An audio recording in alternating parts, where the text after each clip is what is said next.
এই গো কিটা কত ফান দেন না ফান খাইতাম একটু কত ফান দিতাম ফান খাই না তো অনেক না ফান খান না কিতা কন্ডি আমি ফান খানা ছেড়ে দিছি আগে খাইতাম ওনার খাই না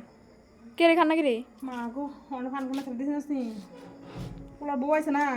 ওনা হরি যদি হারাক্ষণ খালি ফানে বেড়ালে ফান সবাই ছাগলের মতন ক্যাচিং ক্যাচিং করে দুদিন পরে আমার বউ শিখালে ফান খানা আচ্ছা বউ মানুষ দাঁত ছাড়া থাকলে সুন্দর লাগে ভদ্র লাগে জেন্টাল লাগে আর বেচের বেচের ফান চাবেলে ভালো লাগে না বুঝিনি কি বলছি এলিগে আমার বউ যাতে ফান চাবাই যাতে সব নষ্ট না করে এলিগে ফানের থালা আগুই গুছালেছি আমি বেশি ফান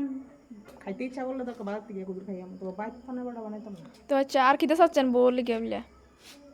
কাপড় পিন্ধন নাইটি পিন্ধন ছেড়ে অনেক কাপড় পিন্ধা শুরু করছি আচ্ছা আমি যদি শাশুড়ি নাইটি পিন্ধা বয়ে থাই কেউ আইলে যদি এমনি কিন্তু ঘুমটা না দেয় তাহলে আমার বউরও তো সাহস বেড়ে যাবো গা কেউ দেখলে ঘুমটা দিত না নাইটি পিন্ধা ড্যাং ড্যাং করবো বুঝছি নাকি তা হয়েছি যদি শাশুড়ি এমনি চলি বউ তো চিন্তা করবো মা গো আমার শাশুড়ি তো এমনি চলে আমারও তো এমনি চলেও লাগবো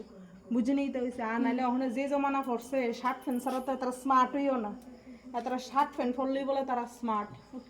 ফুটকিটারা এমনি ঘুরাইয়া ঘুরাইয়া ঘুরাইয়া ঘুরাইয়া দেখাইলেই বলে তারা নাকি অখনের যুগের মায়া পাইন আধুনিকতা বুঝছি নাকি তো হয়েছি তো এই আধুনিকতা তো আমার বাড়ির সাইডে ফাইডে না আইয়ে এলাকায় এই চিন্তা ভাবনা নিছি বুঝছি নাকি তো হয়েছি শাশুড়িও কাপড় কিনতে শুরু করছি